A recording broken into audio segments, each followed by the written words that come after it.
Before weapons, fire and walls, our ancestors were the hunted. 3 million years ago, early humans like Australopithecus afarensis shared the African plains with saber-toothed cats, giant hyenas and packs of wild dogs. They didn't have claws, fangs or speed on their side. Yet somehow they survived long enough to evolve into the dominant species. The secret wasn't strength, it was strategy. Those early humans turned the landscape itself into a weapon. They learned to build traps, diversions and ambush sites that gave them a fighting chance against predators far more powerful than they were. This wasn't warfare. It was survival chess. Every move had to count, and every mistake was fatal. Understanding how these early humans thought, what traps they built, and how they used the terrain gives a rare glimpse into how the first tactical minds were born, long before recorded history, before fire, and long before the first spear. Early humans learned to weaponize terrain. Predators like Meganterion and Dinophilis ruled the grasslands. They hunted near waterholes and narrow ravines, waiting for prey to pass through choke points. Early humans, vulnerable and slow, began to notice those same hunting patterns and flipped the script. Instead of avoiding danger zones, they started shaping them. By rolling boulders or building loose rock slides near steep gullies, small groups of hominins could turn narrow passes into death traps for large animals, or defensive refuges when cats attacked.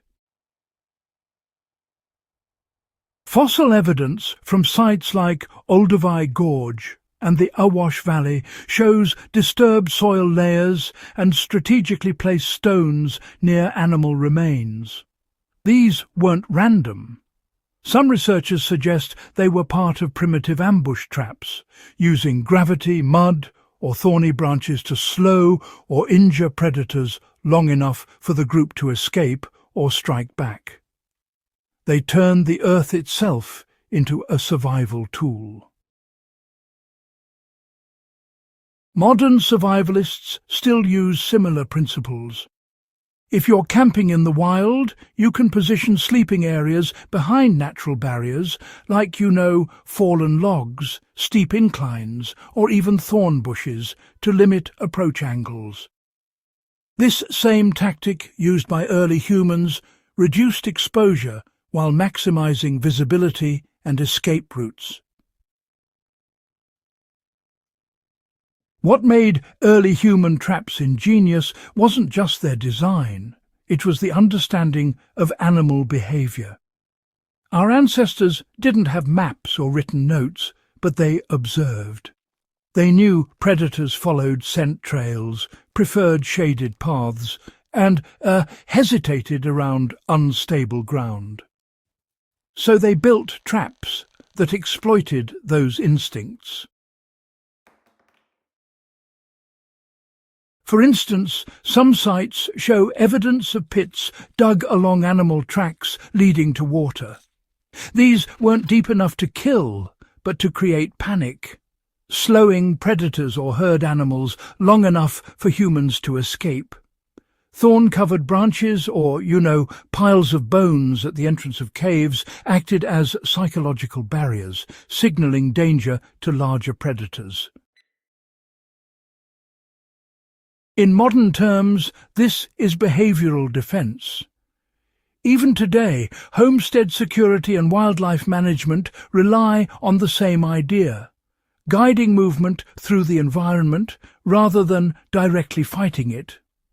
For example, motion lights or noise deterrents in rural properties work the same way a thorn barrier did 3 million years ago. They interrupt the predator's confidence.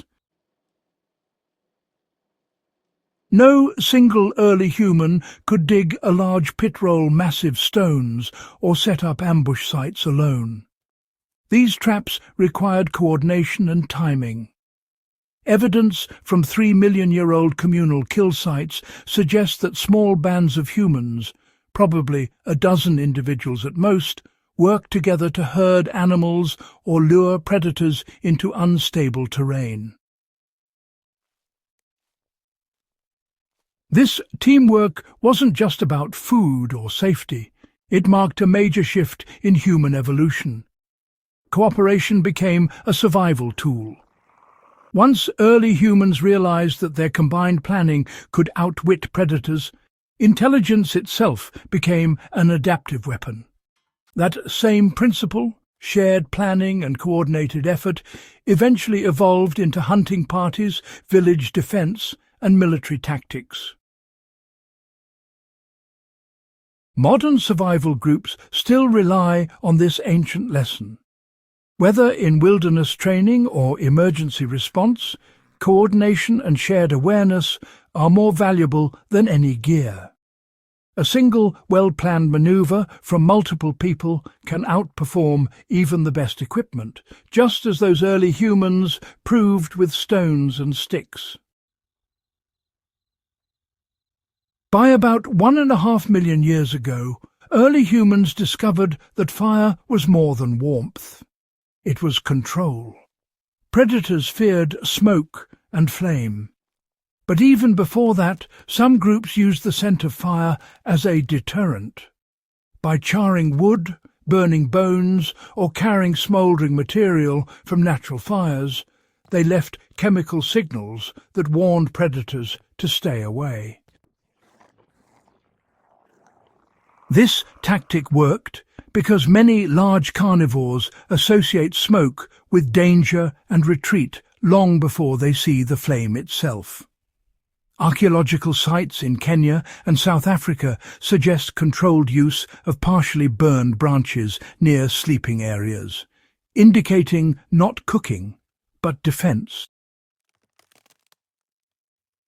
You know, modern preppers and campers still use this same technique. A small, smoky fire at the edge of camp, especially when you mix in green leaves or maybe some damp wood, keeps insects and wildlife at bay without those bright flames. What began as a prehistoric survival trick remains, honestly, one of the simplest deterrent tools available today. Every survival innovation, from the pit trap to the fire ring, came from necessity, not convenience. Early humans didn't think in terms of luxury, comfort or gear. They thought in terms of time, energy and terrain advantage. Those priorities built the foundation of human adaptability. Modern survivalists, preppers, and even military engineers still return to those same instincts. Shape your environment, read your opponent, and cooperate to survive. From trench defences to modern bunker design, every layer of human ingenuity traces back to that same primal idea. Control the ground, and you control your chances. So, when we talk about life 3.2 million years ago, we aren't looking at primitive beings fumbling through the wilderness. We're looking at the first engineers, the first tacticians, and the first survivalists who learned how to outsmart nature itself. If you found this exploration into early human survival tactics as fascinating as the engineering itself, there's much more waiting to be uncovered. From ancient trap designs to forgotten wartime survival tools, every episode on In the Beginning breaks down how intelligence, not technology, has always been humanity's greatest weapon. Subscribe to the channel, share this with fellow history enthusiasts, and keep learning how the earliest survivors laid the groundwork for every defense we use today.